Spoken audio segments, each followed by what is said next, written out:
Hello प्यारे बच्चों, स्वागत है आप सबका आपके अपने YouTube चैनल होमवर्क क्लास रोली मैडम में।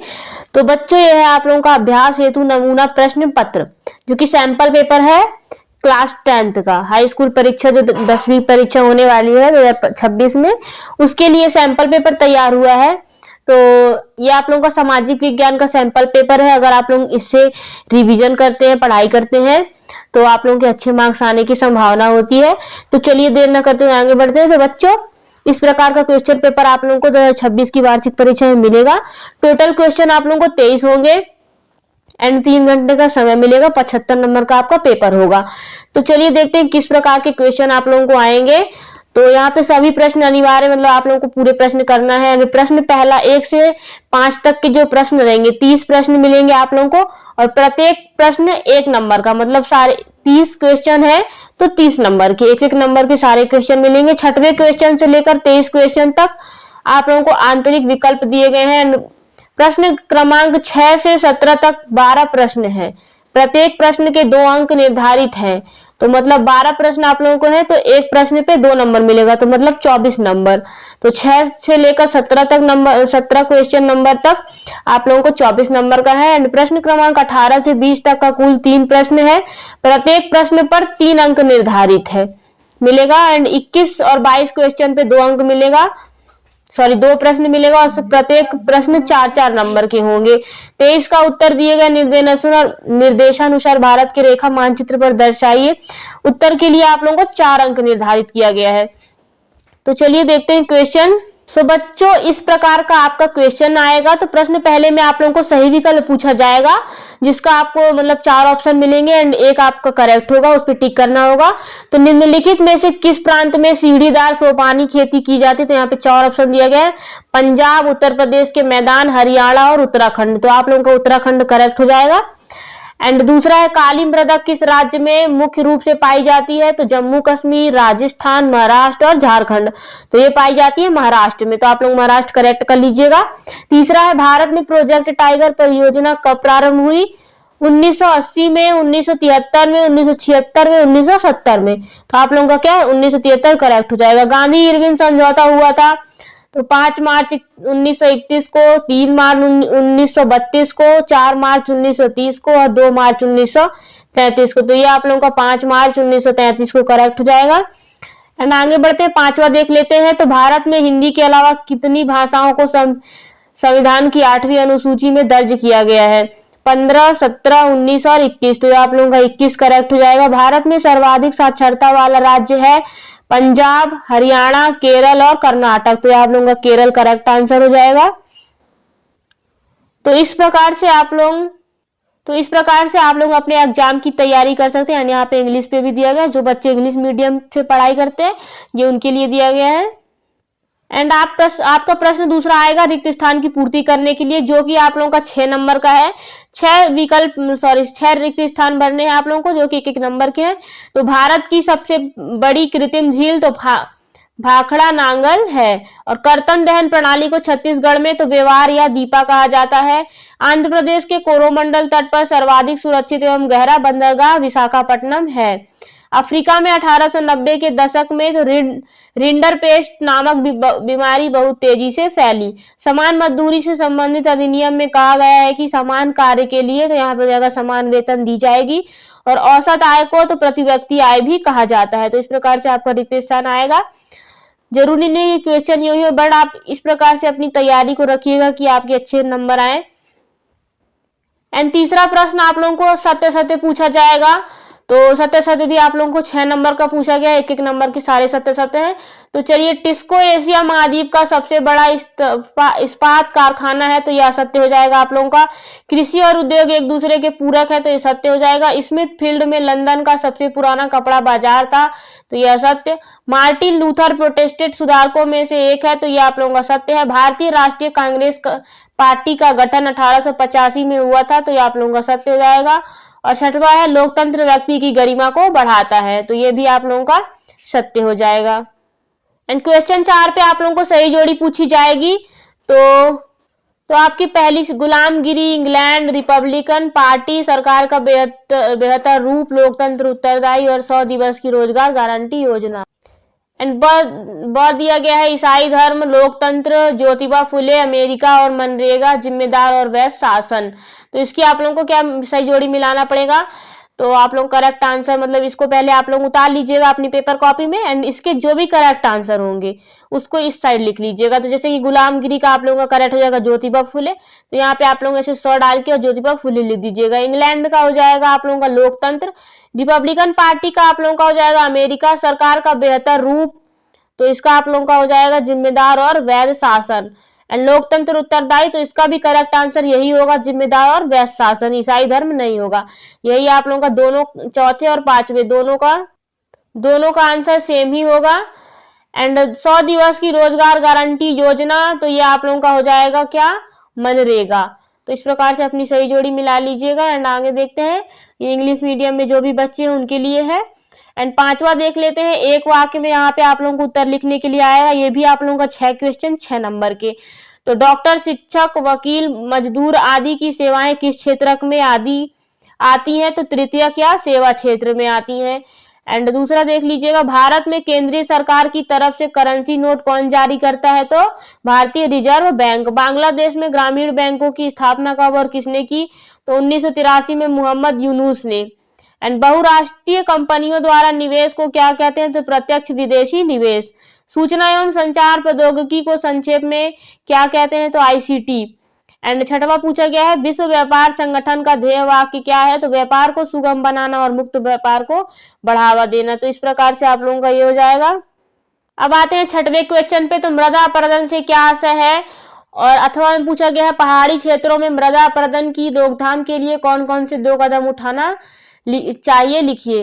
तो ये भी आप लोगों को मैंने पहले ही बताया था कि छठवां क्वेश्चन 2 नंबर का होगा। तो मृदा अपरदन और से क्या आशय है, और ये तो दोनों में से किसी एक का ही आंसर आप लोगों को लिखना होगा। तो ये मृदा अपरदन से क्या आशय है, ये आप जरूर याद कर लीजिएगा, क्योंकि ये हर साल के पेपर में ही आता है। तो ये आप लोगों का वेरी इंपॉर्टेंट क्वेश्चन है। आगे देख लेते हैं, 7वां है, जूट को सुनहरा रेशा क्यों कहा जाता है। और अथवा में पूछा गया, भारत की एक खाद्य फसल का नाम लिखिए और जहां यह पैदा की जाती है उन क्षेत्रों के भी नाम लिखिए। तो दोनों क्वेश्चन में से किसी एक का ही आंसर इसमें भी आपको देना है, 2 नंबर का है। चलिए 8वां देख लेते हैं, आधारभूत उद्योग से क्या आशय है। और अथवा में पूछा गया, भारत में कृषि आधारित उद्योग कौन कौन से हैं। तो ये वाला क्वेश्चन बच्चों, भारत में कृषि आधारित उद्योग, ये भी आप लोगों का वेरी इंपॉर्टेंट क्वेश्चन है। तो इसको आप लोग अच्छे से याद कर लीजिएगा, ये भी आप लोगों का वेरी इंपॉर्टेंट क्वेश्चन है। एंड 9वां क्वेश्चन देख लेते हैं, स्थानीय एवं अंतर्राष्ट्रीय व्यापार में कोई 2 अंतर स्पष्ट कीजिए। और अथवा में प्रधानमंत्री ग्रामीण सड़क योजना से क्या आशय है। तो दोनों क्वेश्चन ही आप लोगों को इंपॉर्टेंट है। तो आप मेरे ख्याल से तो आप ये पूरा पेपर ही सॉल्व कर लीजिएगा, आपके लिए अच्छा होगा। एंड 10वां है, जॉलवेरिन क्या है। और अथवा में पूछा गया, नेपोलियन संहिता से क्या आशय है। तो बच्चों मैं बता रही हूँ, सारे क्वेश्चन आप लोगों को इंपॉर्टेंट ही है ये, क्योंकि ये पेपर एक बेस पे बना है, उस पेपर के बेस पे बना है।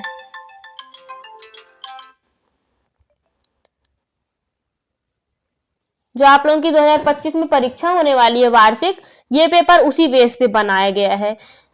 तो चलिए आगे देख लेते हैं। 11वां प्रश्न है, गांधी जी ने असहयोग आंदोलन वापस लेने का फैसला क्यों किया। तो ये आप लोगों का अथवा में पूछा गया, रॉलेट एक्ट क्या था और यह कब बना। तो ये वाला क्वेश्चन, रॉलेट एक्ट क्या था और यह कब बना, ये भी आप लोगों का वेरी इंपॉर्टेंट क्वेश्चन है। ये मिनिमम हर साल ही परीक्षा में पूछा जाता है।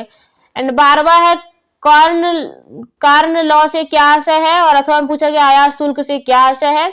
एंड 13वां देख लेते हैं, वर्नाक्यूलर प्रेस एक्ट क्या है और यह कब बना। अथवा में पूछा गया, गाथा गीत से क्या आशय। तो सारे क्वेश्चंस को आप लोग अच्छे तरीके से याद कर लीजिएगा, तैयार कर लीजिएगा, तभी आप लोग अच्छे नंबर ला पाएंगे। एंड प्रश्न 14 है, सत्ता का ऊर्ध्वाधर विभाजन क्या है। और अथवा में पूछा गया, सत्ता का क्षैतिज बंटवारा क्या होता है। तो सारे क्वेश्चन आप लोगों को इसी प्रकार से आने वाले हैं क्वेश्चन में, वार्षिक परीक्षा में। तो आप लोग अच्छे तरीके से याद कर लीजिएगा। 15वां देख लेते हैं, राजनीतिक दल किसे कहते हैं, किन्हीं 2 राष्ट्रीय राजनीतिक दलों के नाम लिखिए। तो ये क्वेश्चन भी आप लोगों का वेरी इंपॉर्टेंट है। मैं क्या ही बताऊं, सारे क्वेश्चन ही आप लोगों के लिए इंपॉर्टेंट है, इसलिए आप लोग अच्छे तरीके से इस प्रश्न पत्र को जरूर सॉल्व कर लीजिएगा। एंड आगे बढ़ते हैं अथवा देखते हैं शपथ पत्र से क्या आशय है, अब बताओ। ये भी आप लोगों का बहुत इंपॉर्टेंट क्वेश्चन है। एंड 16वां है प्रजनन बेरोजगारी से आप क्या समझते हैं, ये भी इंपॉर्टेंट ही है। अथवा में है सेवा क्षेत्र क्या है, उदाहरण देकर लिखिए। मतलब जितने क्वेश्चन है सारे इंपॉर्टेंट है, तो आप लोगों को ये प्रश्न पत्र सॉल्व करना ही होगा। एंड 17वां है वस्तु विनिमय प्रणाली से क्या है, उदाहरण देकर लिखिए। एंड अथवा में पूछा गया मुद्रा क्या है, इसके दो प्रमुख कार्य लिखिए। तो ये भी हर साल ही क्वेश्चन पूछा जाता है, मुद्रा क्या है, इसके दो प्रमुख कार्य लिखिए। ये भी आप लोगों का 2 नंबर का है। एंड 18वां प्रश्न है भारत में वनों को कितने भागों में बांटा गया, संक्षिप्त में समझाइए। तो आप लोगों का 3 नंबर है।